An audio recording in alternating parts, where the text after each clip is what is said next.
What if the biggest threat to Dwight isn't the FBI or the Inverneses, but a ruthless father and son team who've already drawn blood? Tulsa King. Season 3 just delivered an episode where every alliance is tested, every business deal turns into a weapon, and a single mistake could cost Dwight everything he loves. And Cole's next move? It's the kind of plan that could shatter Dwight's empire before he even sees it coming. Stick around, because the way this episode ends sets up a war Dwight may not be able to win. In episode 1 of Tulsa King Season 3, Dwight entered an arrangement with Special Agent Musso where, in exchange for his freedom, he'd act as an informant for the FBI. Dwight didn't have a lot of options at his disposal, and he had to accept the deal in order to get out of federal custody and go back to handling his businesses. As soon as he got home, he was invited to a meeting with Quiet Ray, who was willing to give him his own piece of New York, something the Inverneses hadn't given him, even though he had sacrificed so much for them.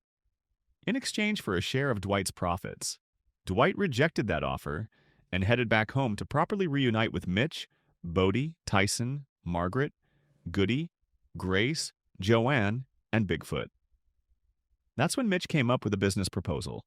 Theo, the father of Mitch's former fling, Cleo, had a distillery that he wanted to sell. Apparently, Theo had entered an agreement with Jeremiah, and he didn't want to disrespect that deal, even though Dwight's offer was much better than whatever Jeremiah was offering. Still, Dwight talked Theo into recognizing the worth of his distillery, getting the right price for it, and then using that money to secure the future of his family. Soon after Theo shook hands with Dwight, Jeremiah killed Theo and burnt his whole house to the ground. Elsewhere, Bodie got into a tiff with one of Bill's men because that henchman was the guy who had killed Jimmy, and he didn't like the fact that Dwight was doing business with Bill, who had called the hit on Jimmy. How were these plot threads explored in episode 2 of Tulsa King? Let's find out, but keep watching, because Cole's retaliation is about to turn this business deal into a personal war. Dwight, Tyson, Mitch, and Bigfoot arrive at the Montague estate, or what remains of it, to take stock of the damage that has been done by Jeremiah and his men. To be honest, Dwight is a bit shocked because of how immediate Jeremiah's reaction was. But at least that gives him an idea of how brutal he needs to be in order to deal with Jeremiah. Then Dwight and his crew head over to Theo's funeral. Goody arrives there to inform him that Armand's AA-mandated therapy apparently isn't going all that well, and he seems to be talking about things he shouldn't. Goody is afraid that if Armand ends up leaking news of Dwight's involvement in the liquor business in Tulsa on top of the weed and casino business to someone in New York, probably Ray, then the gangsters over there are going to get even more adamant than they are already about getting a slice of Dwight's pie. Dwight advises Goody to just keep tabs on Armand for the time being, which Goody does by ordering Armand's AA group to get in touch with him if they spot Armand, and he'll deal with him if things get too out of control. Dwight and Joanne sit down for a conversation about the Dunmeyers. Turns out that Joanne has been doing some homework on them and has figured out that Jeremiah's establishment hasn't made a profit for the past decade or so. There are no distributors who want to pick up the product the Dunmeyers are making, which means that Jeremiah is breaking a bunch of laws by selling directly, given distillers can't do so. That brings them to the topic of the product that Theo has made, which can't be sold because of Jeremiah. Joanne says that they should just pocket the money Jeremiah is offering, set up their own distillery, and leave the Montagues in the rearview mirror. First of all, accepting anything from Jeremiah would be a sign of weakness. Secondly, as mentioned by Dwight, he's too old to start a distillery from scratch. If he wants to step into this world, it has to happen via a pre-established distillery, or it won't happen at all. Hence, it has to be Dwight's way or the highway. On that note, they go back to the Montague estate, along with Tyson, Mitch, and Bigfoot, where Cleo is talking to the insurance adjuster.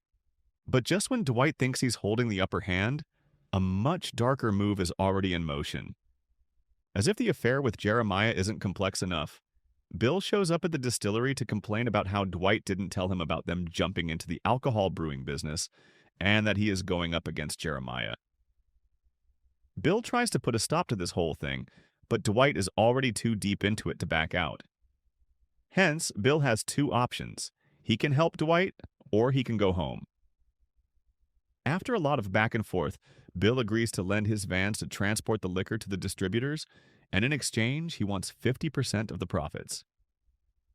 Dwight shoots down that demand because Bill has done nothing in terms of helping him make inroads into this sector.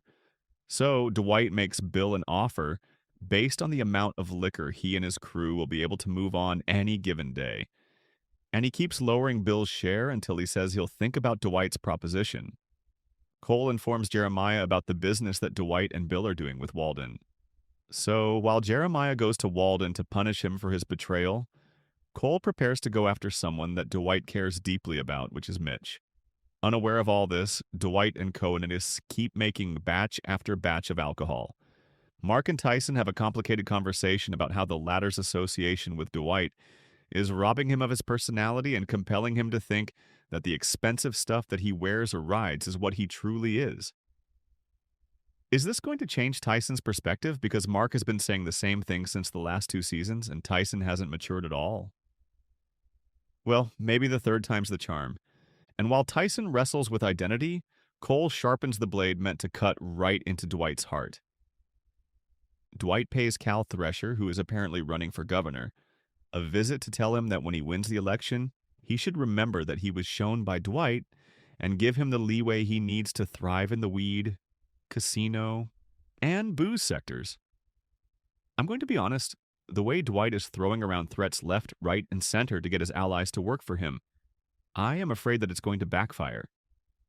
I won't be surprised if at the end of this season, he ends up being betrayed by everyone, leaving only Musso, who doesn't make an appearance in this episode, by the way, to fall back on. We'll see. Going back to Cole's plan of hitting Dwight where it hurts, he and his henchmen attack Mitch and Cleo. But the couple manages to thwart Cole and his henchmen, and Cleo even gives Cole a scar on his arm that he'll remember for as long as he is breathing. Cole goes back to his dad, crying and sobbing about his failure, and Jeremiah both punishes and cures him by putting a red-hot iron rod on his bleeding wound.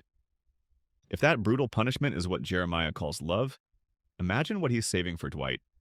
At the end of Tulsa King Season 3, Episode 2, Dwight gets a call from Bill while he is at Bread 2 Buck Saloon, but he doesn't pick it up. Goody gives Dwight an update regarding Armand, who seems to be doing fine and is on good terms with his family, which makes Dwight happy. But that's when Jeremiah shows up to inform Dwight that since he has rejected his offer, he is obligated to destroy everything and everyone that Dwight is fond of. Dwight says that he'll do the same to Jeremiah, and then he'll pile more pain on top of Jeremiah's suffering and make him regret his decision of going against Dwight and threatening his family.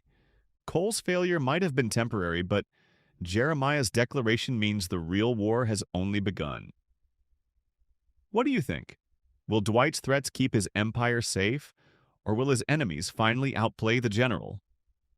Drop your theories in the comments, and if you don't want to miss the next explosive move in this power game, hit like and subscribe so you're first to see the next episode breakdown.